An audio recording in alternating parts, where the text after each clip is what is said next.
Welcome to HOA Backfired. The HOA wanted control, not safety. I am standing in my driveway in Boston, Massachusetts at 7:30 on a Thursday evening in April, and Diane Morgan is pointing at my truck like it is a felony.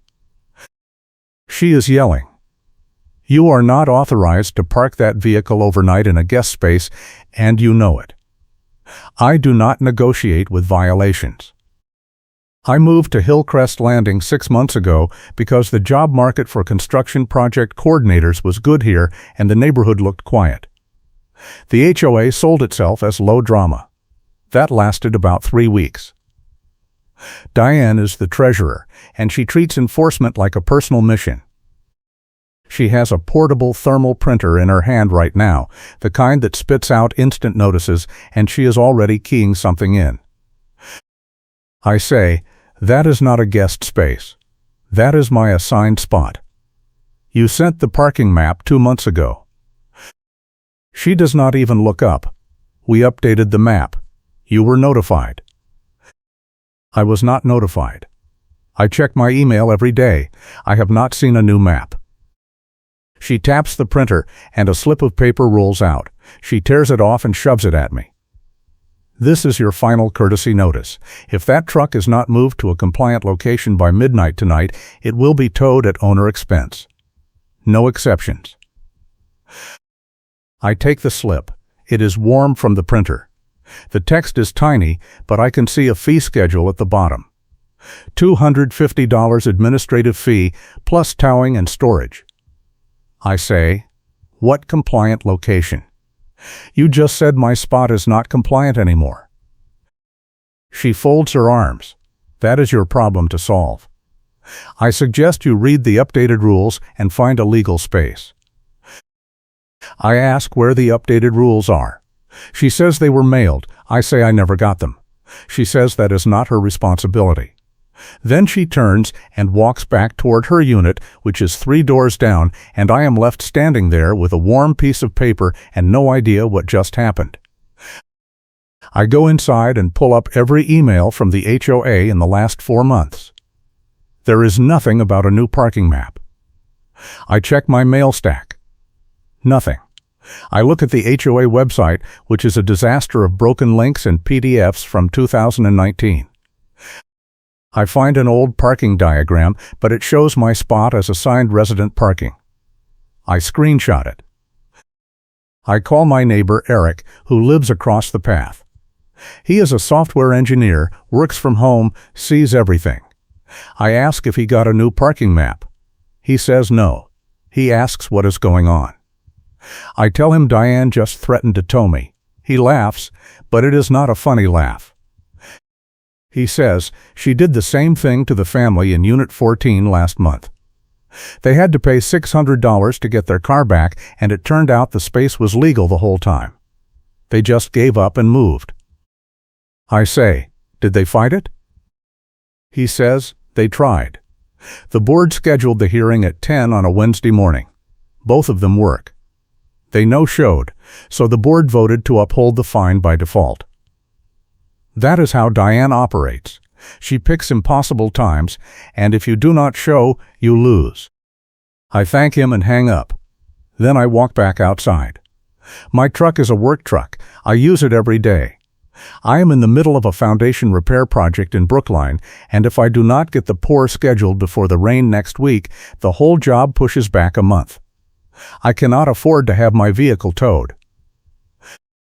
I take a picture of my truck in the spot, another picture of the faded parking number painted on the curb, and a third picture of the old map on my phone. Then I go back inside and start drafting an email to the board. Before I finish, my phone buzzes. It is a text from an unknown number. "This is Hillcrest Landing Compliance. Your vehicle in Space 41 is in violation. You have until midnight to relocate or towing will proceed. Reply stop to unsubscribe." I look at the timestamp. It is 7:52. 22 minutes ago, Diane was standing in my driveway. Now I am getting automated texts. I reply, "Who is this?" No response. I send the email to the board. I attach the old map, my photos, and a polite request for clarification.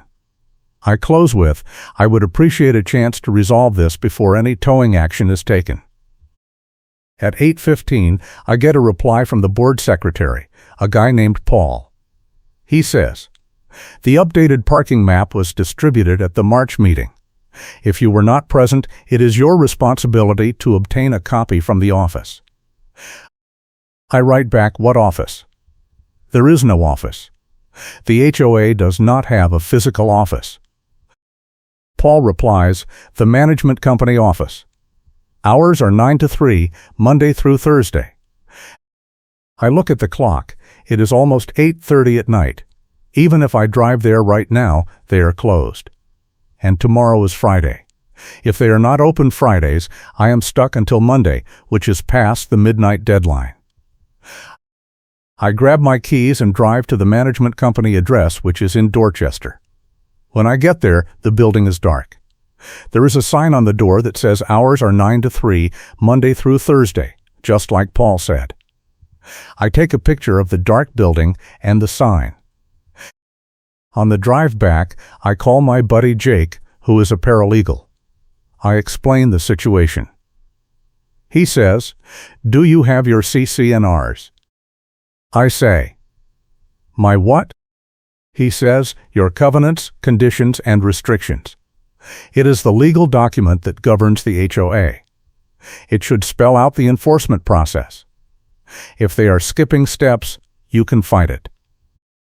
I say, "I have a giant binder they gave me at closing. I have not opened it."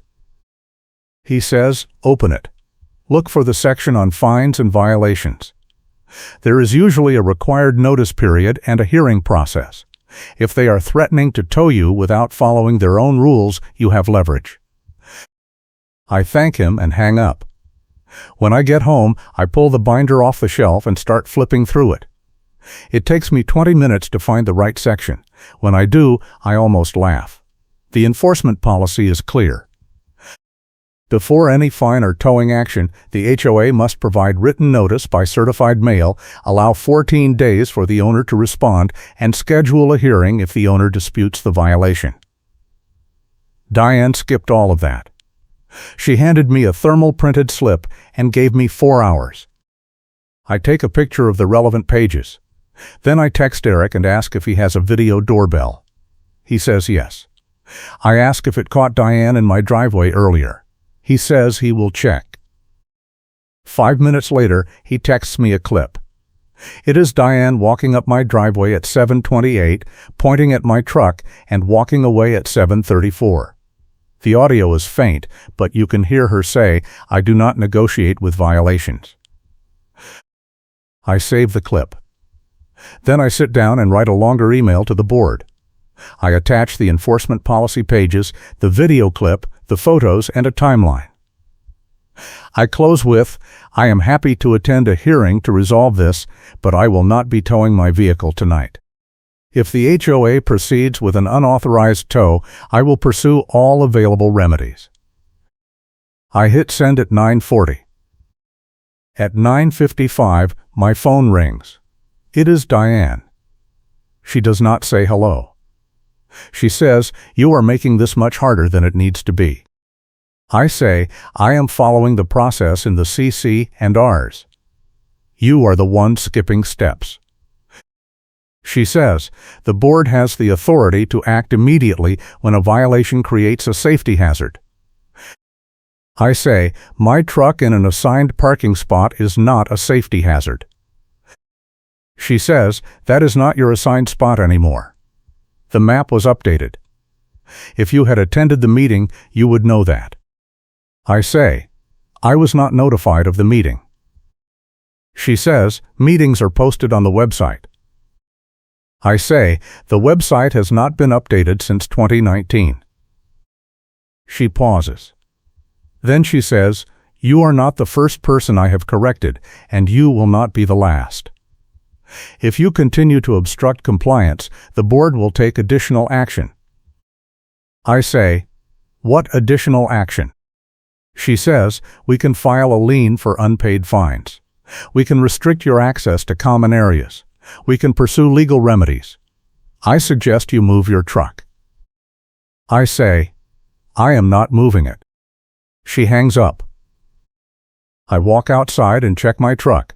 It is still there. I take another picture, just in case. Then I go back inside and try to sleep. I do not sleep much.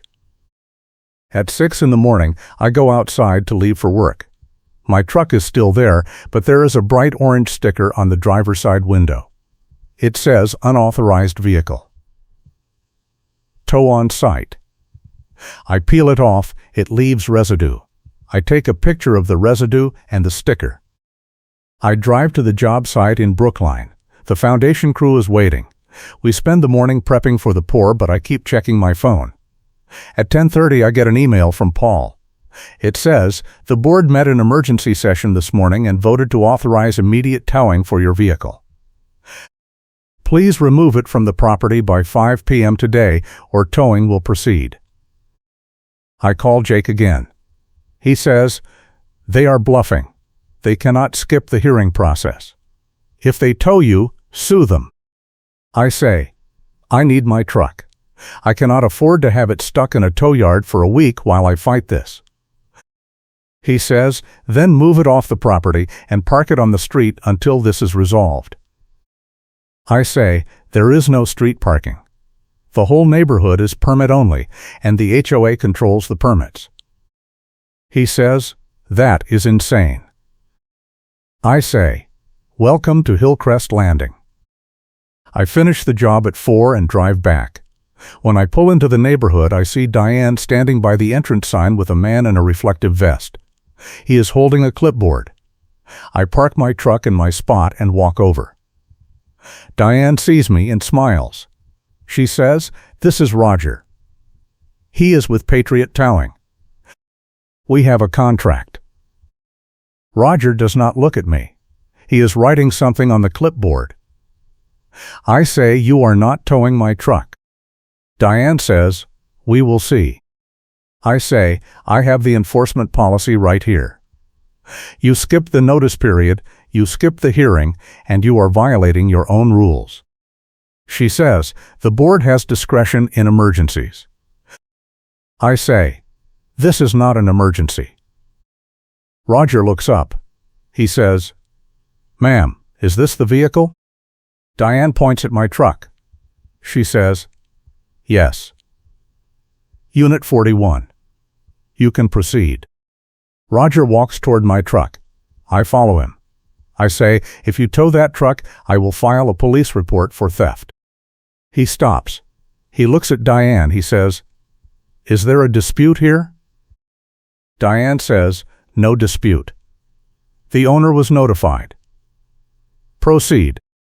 I pull out my phone and call the non-emergency police line. The dispatcher answers. I explain the situation. She says an officer will be out shortly. I thank her and hang up. Roger is still standing by my truck. He says, I am not getting in the middle of this. Diane says, you have a work order. Do your job. Roger says, if the cops are coming, I am waiting. Diane glares at me. She says, you are wasting everyone's time. I say, you started this. A police cruiser pulls up 10 minutes later. The officer is a woman, maybe early 30s. She walks over and asks what is going on. I explain the HOA situation, the lack of notice, the enforcement policy, and the unauthorized tow. Diane interrupts and says the HOA has the right to enforce its rules. The officer asks to see the work order. Roger hands it to her. She reads it, then asks Diane if the owner was given written notice and a chance to respond. Diane says yes. I pull out my phone and show the officer the timeline, the video clip, and the enforcement policy pages. The officer reads everything. Then she looks at Diane and says, it looks like you did not follow your own process. Diane says, we followed the process. He is just being difficult. The officer says, if he disputes the violation, you need to give him a hearing. You cannot tow him without due process. Diane says, "This is an HOA matter. It is not a police matter." The officer says, "If you tow his vehicle without following your rules, it is a civil dispute and he can sue you. I am not going to facilitate that." She looks at Roger and says, "I would not tow this vehicle if I were you." Roger nods. He says, "I am not touching it." He walks back to his truck and drives away. Diane is furious. She says, "You have not won anything. The board will pursue this." The officer says, "Ma'am, I suggest you follow your own enforcement policy." Then she gets back in her cruiser and leaves. I thank her as she drives off. Diane is still standing there. I say, "I am happy to attend a hearing. Just follow the rules." She does not respond. She walks back toward her unit. I watch her go, then I get in my truck and drive to the hardware store. I need to pick up some supplies for tomorrow, but I also need to think. Diane is not going to let this go. She is going to escalate. When I get back, Eric texts me. He says, "You need to see this." He sends me a screenshot of the neighborhood group chat. Someone posted a message that says, "Reminder, all guest parking requires a permit as of April 1st. Permits must be displayed on the dashboard. Any vehicle without a valid permit will be towed. No exceptions." I look at the date. April 1st was 3 weeks ago. I text Eric, "Did you get a permit?" He texts back, "I did not even know we needed one." I text, "Did anyone else get a notice about this?" He texts, "No one I have talked to." The first anyone heard about it was when people started getting towed last week. I text, "How many people got towed?" He texts, "At least 4 that I know of. Maybe more." I sit in my truck and think, this is not just about me. Diane is running a coordinated campaign. She is changing the rules without notice, then enforcing them immediately. And she has a tow vendor on speed dial. I text Jake and fill him in. He texts back, "That is a pattern. If you can prove she is doing this to multiple people, you have a stronger case. You might even have a class action." I text, "I just want to park my truck and do my job." He texts, "I get it. But if you do not stop her, she is going to keep doing this to everyone." I text, "What do I do?" He texts, "Document everything. Talk to the other people who got towed. Get their stories. Then request a special meeting and bring it all to the board. If the board does not act, go to the management company. If the management company does not act, go to a lawyer." I text, "I do not have time for this." He texts, "You do not have a choice. She already picked you." I sigh and get out of the truck. I walk over to Eric's unit and knock. He opens the door and lets me in. I say, "I need to find the other people who got towed. Can you help?" He says, "Yeah. Give me a few minutes." He pulls up the group chat and starts scrolling. He writes down 4 names and unit numbers. Then he texts them and asks if they are willing to talk. 3 of them reply yes within 10 minutes. We spend the next hour going door to door. The first guy, Manuel, lives in Unit 14. He is the one Eric mentioned earlier. He says Diane towed his wife's car in March. They were parked in a guest spot because their assigned spot had a puddle from a broken sprinkler. Diane said guest spots are for guests only, and they had to pay $600 to get the car back. He shows me the receipt. It is from Patriot Towing. The second person, Lisa, lives in Unit 22. She says Diane towed her son's car in February. He was visiting for the weekend and parked in a guest spot. He had a guest pass on the dashboard, but Diane said the pass was expired.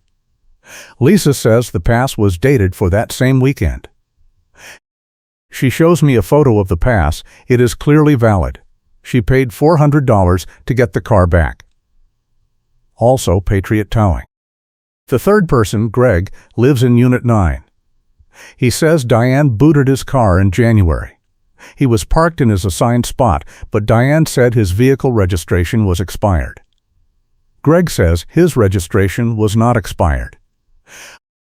He showed her the current registration card, but she said it did not match the HOA database.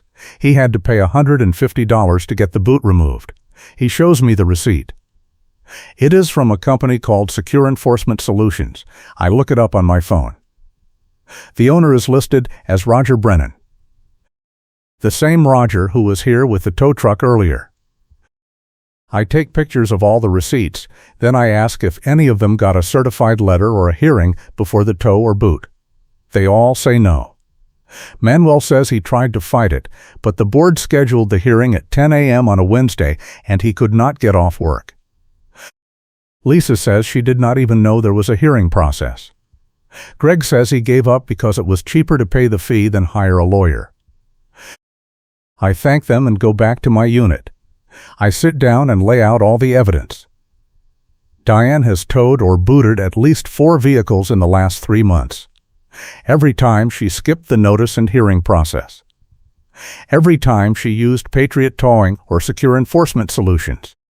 And now I know Roger owns Secure Enforcement. That means Diane has a financial relationship with the guy she is calling to enforce the rules.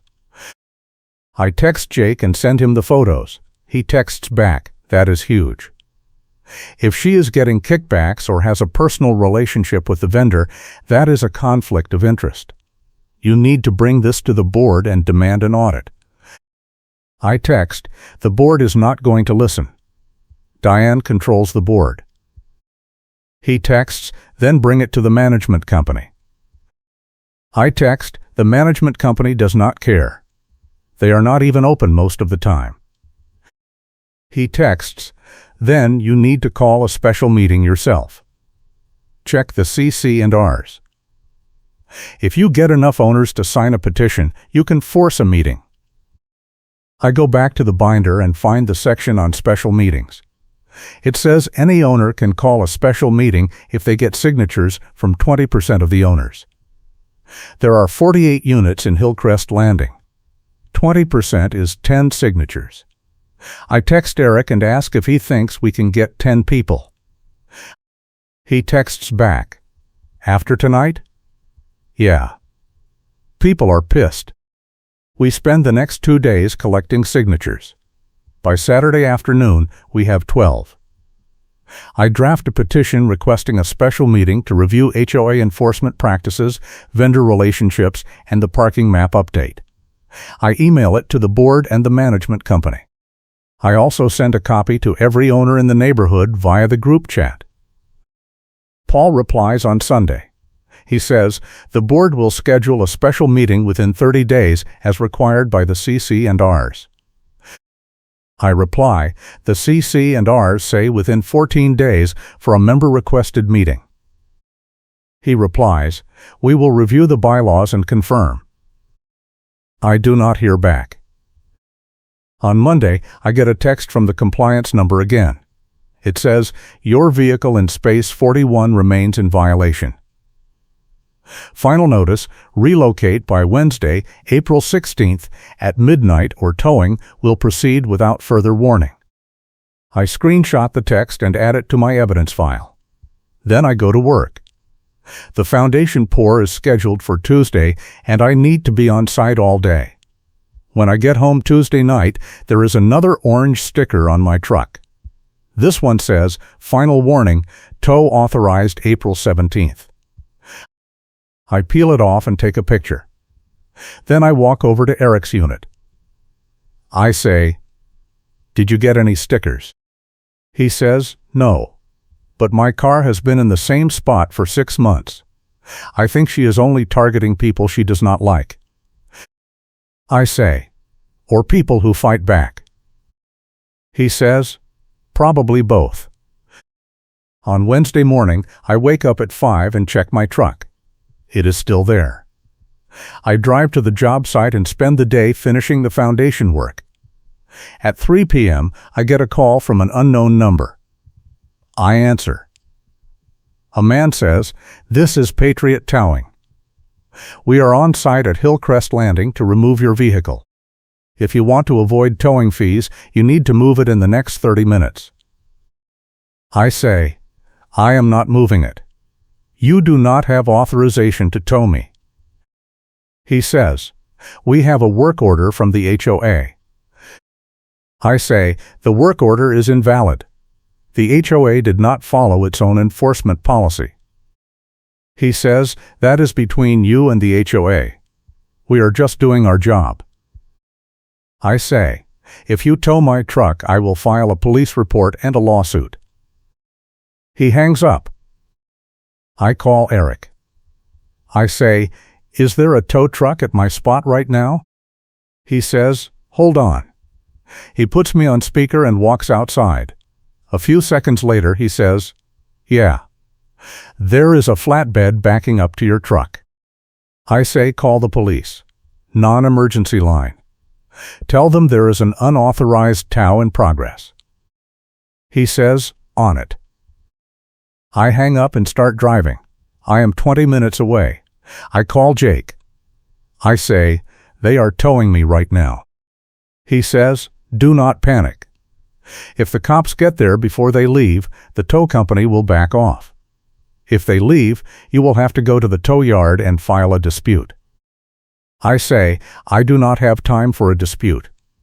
I need my truck tomorrow. He says, then drive fast. I make it back in 18 minutes.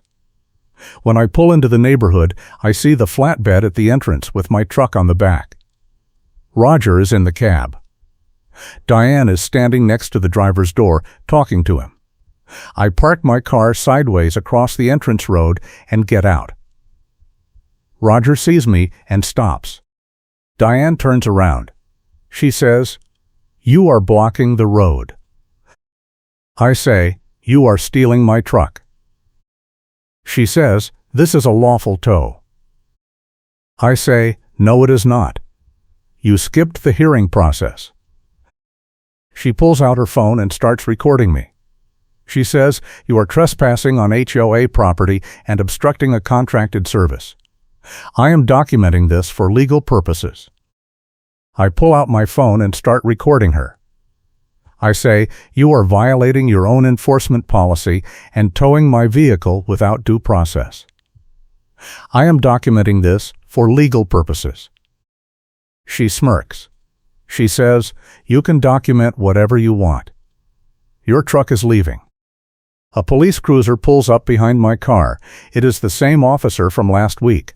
She gets out and walks over. She says, what is going on now? I say, they are towing my truck without following the HOA enforcement process.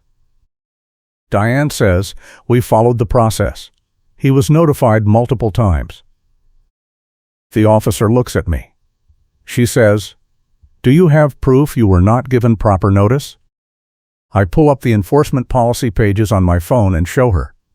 I also show her the timeline of stickers and texts. I say, they gave me 72 hours total. The policy requires 14 days and a hearing. The officer reads everything. Then she looks at Diane. She says, did you give him a hearing?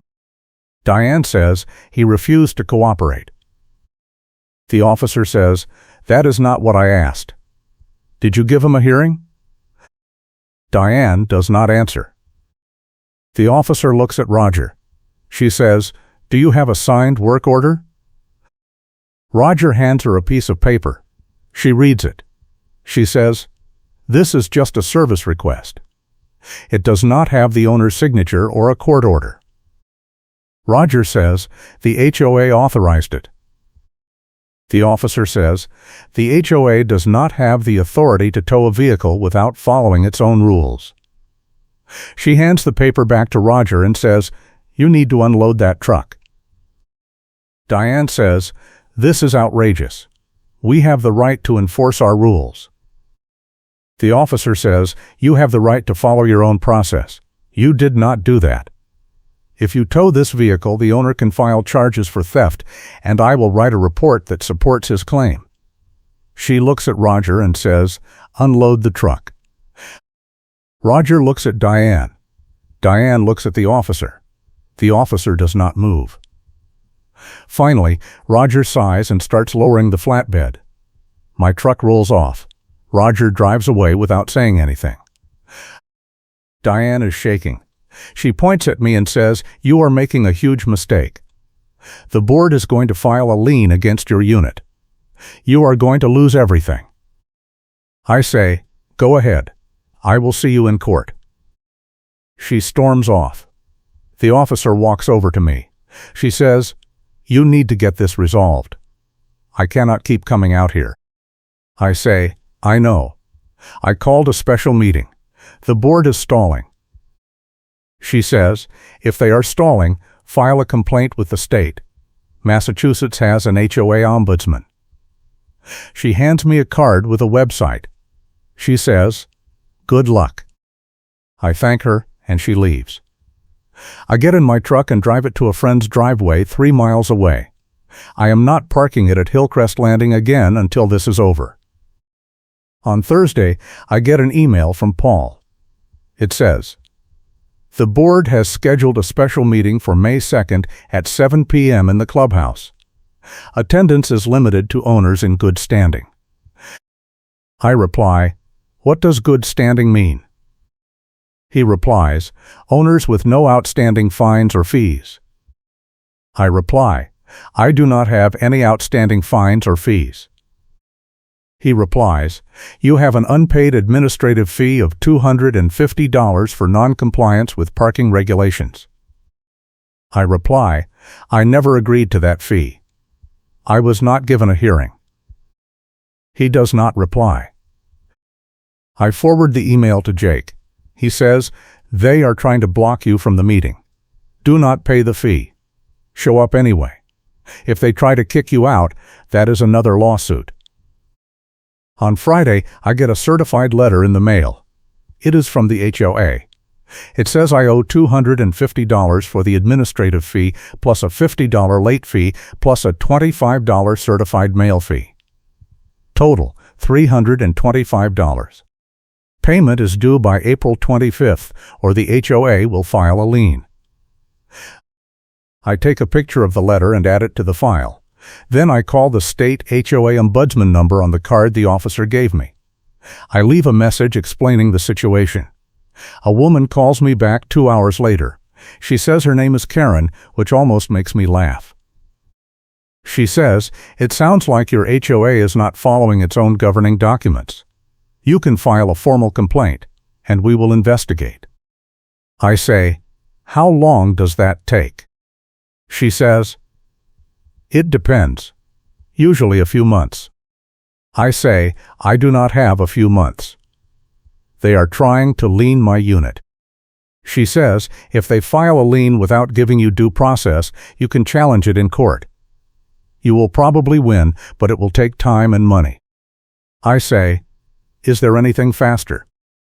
She says, "You can try mediation.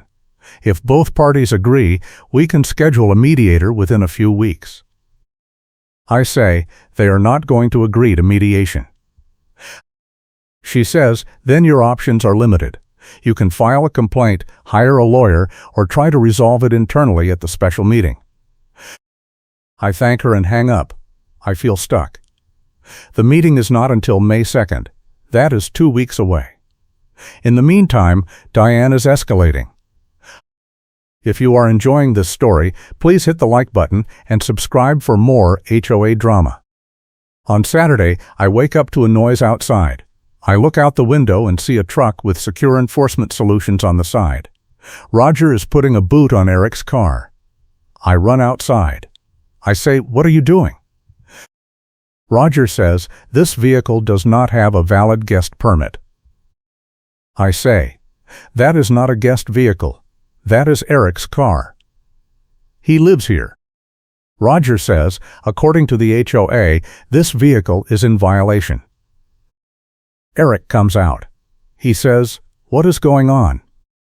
I say, "They are booting your car." Eric looks at Roger. He says, "I have lived here for 3 years. That is my assigned spot. I do not need a guest permit." Roger says, "The HOA says otherwise."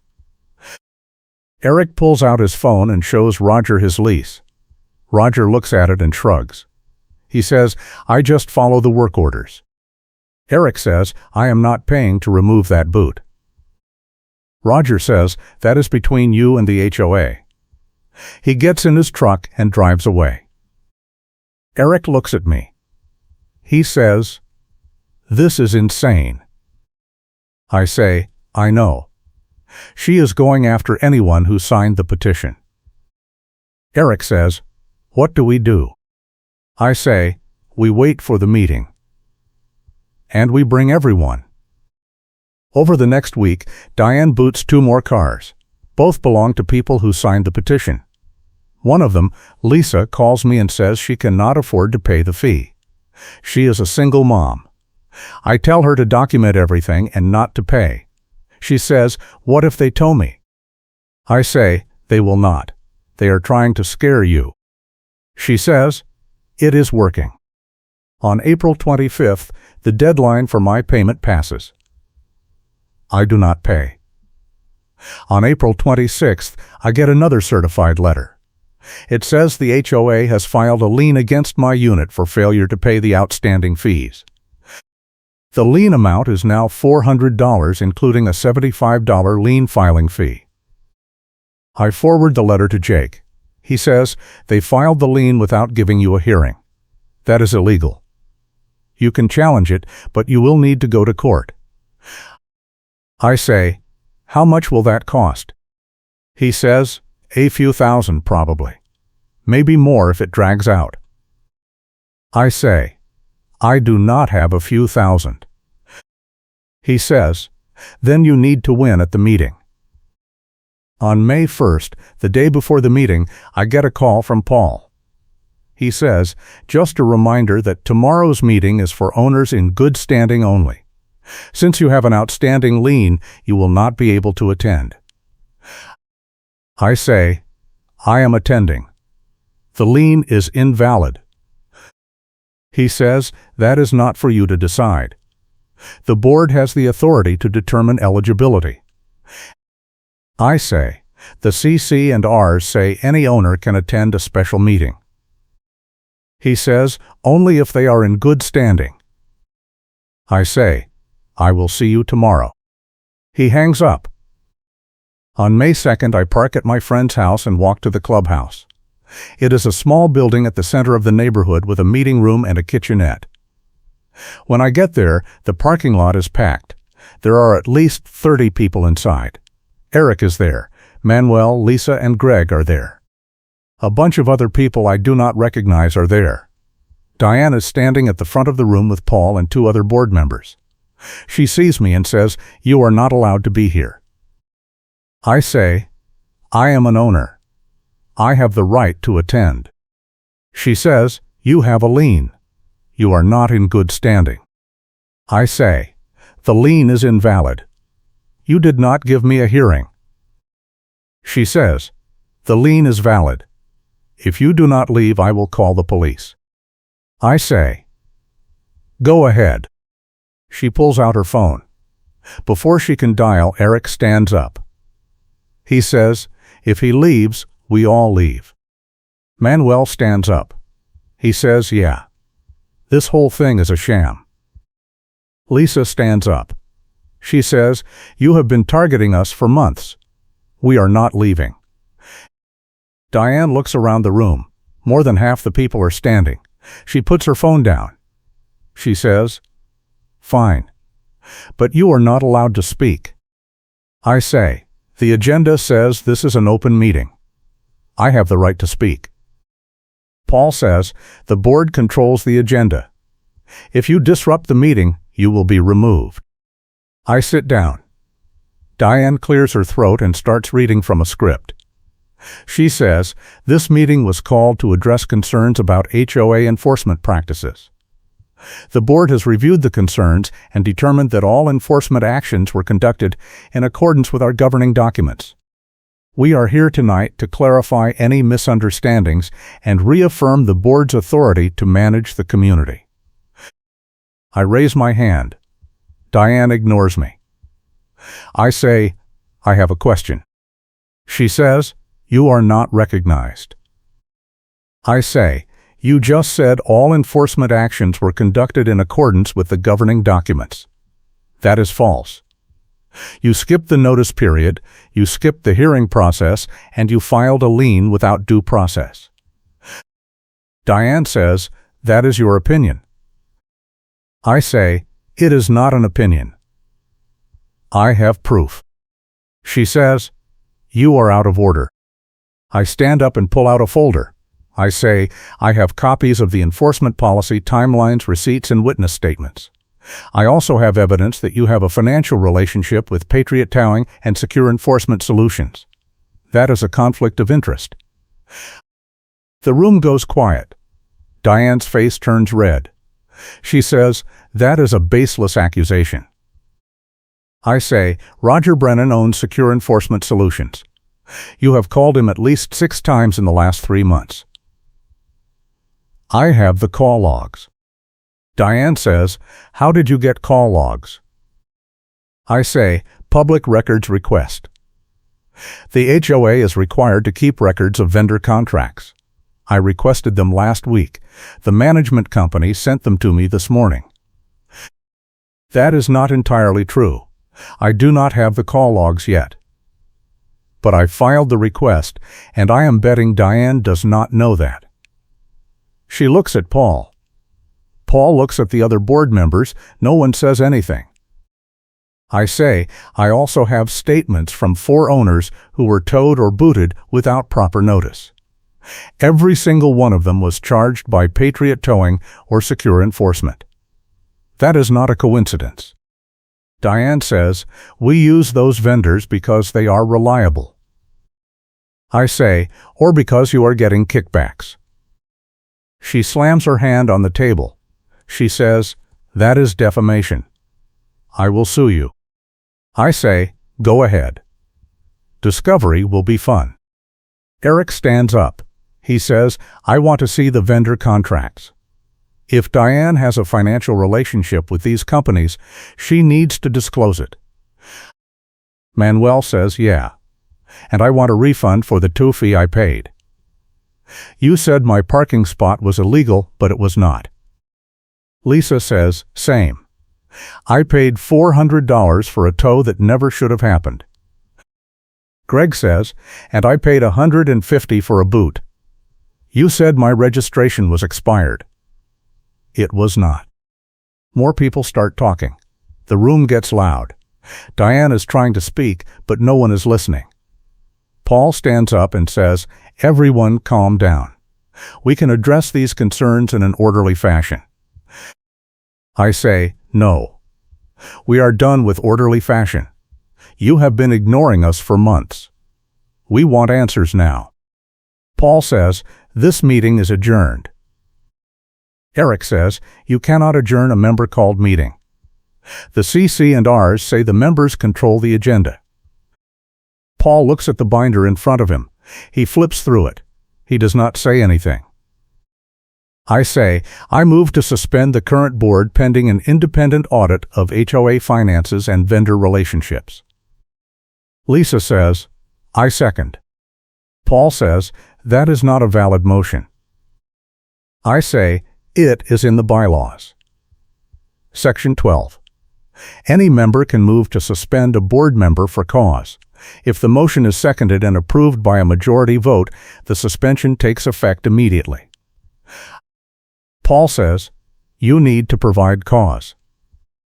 I say, "Conflict of interest, improper enforcement, and failure to follow governing documents. That is cause." Diane says, "This is a coup." I say, "This is accountability." Eric says, "All in favor of the motion, raise your hand." Almost everyone raises their hand. Paul counts.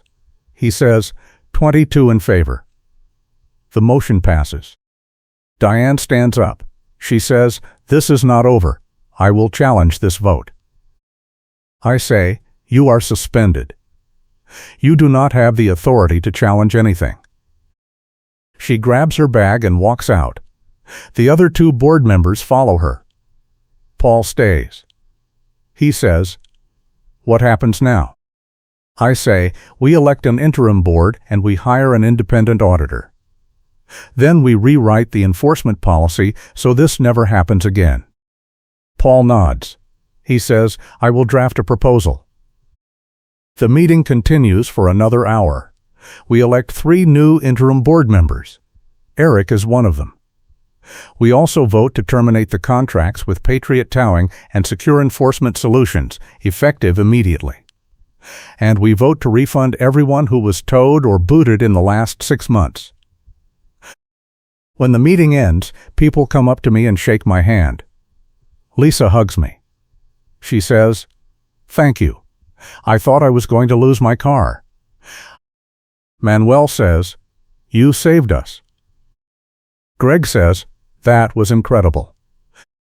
I say, "It is not over yet. We still need to finish the audit." Eric says, "We will get it done. And we are going to make sure this never happens again." I walk back to my friend's house and get in my truck. I drive back to Hillcrest Landing and park in my spot. I take a picture of my truck in the spot, just in case. But I do not think I will need it anymore. The next week, the interim board hires an auditor. The auditor finds that Diane had been receiving a referral fee from Patriot Towing for every vehicle towed. It was not a huge amount, maybe $50 per tow, but it was enough to create a clear conflict of interest. The auditor also finds that Diane had been inflating administrative fees and pocketing the difference. Over the last 2 years, she had taken nearly $8,000 from the HOA budget. The auditor's report is sent to every owner. The reaction is immediate. People are furious. Within 2 days, a petition circulates demanding Diane's permanent removal from the board. Within a week, the petition has 42 signatures. That is almost 90% of the owners. Paul schedules another special meeting. Diane does not show up. The board votes unanimously to remove her as treasurer and to ban her from holding any HOA position in the future. They also vote to pursue legal action to recover the missing funds. Diane tries to fight it. She hires a lawyer and threatens to sue the HOA for defamation. But the auditor's report is too detailed. Her lawyer eventually convinces her to settle. She agrees to repay the $8,000 and resign from the board in exchange for the HOA not pressing criminal charges. The HOA also terminates the contract with Patriot Towing. The new vendor is a company from Cambridge that has no relationship with anyone on the board. The new enforcement policy requires certified mail notice, a 14-day response period, and a hearing before any fine or tow. And it requires the board to disclose any financial relationships with vendors. Over the next few months, the neighborhood changes. People start talking to each other again. The group chat becomes a place for actual community discussion instead of just complaints. Eric and the other interim board members do a good job. They are transparent, they follow the rules, and they listen to owners. In July, the HOA holds elections for permanent board positions. Eric runs for president. He wins by a landslide. Manuel runs for treasurer. He wins too. Lisa runs for secretary. She also wins. The new board is made up of people who actually care about the community, not people who want to use the HOA as a power trip. I finish the foundation project in Brookline. The pour goes off without a hitch. My client is happy. I get paid. I even get a referral for another job in Newton. One day in August, I am pulling into Hillcrest Landing after work, and I see Diane loading boxes into a moving truck. She is leaving. I do not say anything. I just drive past and park in my spot. My truck has been in that same spot for 3 months now, and no one has bothered it. A few days later, Eric texts me. He says, Diane is gone. She sold her unit and moved to New Hampshire. I text back, good riddance. He texts, the new owners seem nice. They have a dog. I text, everyone has a dog. He texts, true. That night, I sit on my patio and look out at the neighborhood. It is quiet. The kind of quiet I moved here for. No tow trucks. No boots. No orange stickers. Just a normal HOA that does normal HOA things, like fixing the landscaping and planning a fall barbecue. I think about everything that happened. The fights, the meetings, the stress. It was exhausting. But it was worth it. Diane was running Hillcrest Landing like her own personal kingdom, and no one was stopping her. Until someone did. I did not set out to be a hero. I just wanted to park my truck and do my job. But sometimes, when someone pushes you far enough, you have to push back. And when you do, you find out that you are not alone. There are other people who are just as fed up, just as tired of being pushed around. And when you all push back together, things change. The HOA is not perfect now. There are still arguments about landscaping and noise complaints and who is responsible for the broken gate. But it is functional, it is fair, and it is not run by someone who treats enforcement like a personal vendetta. I finish my drink and go inside. Tomorrow I have another project, another foundation, another deadline. But tonight, I am just glad to be home. In a neighborhood where I can park my truck without worrying that it will be gone in the morning. Thanks for watching, and I will catch you in the next one.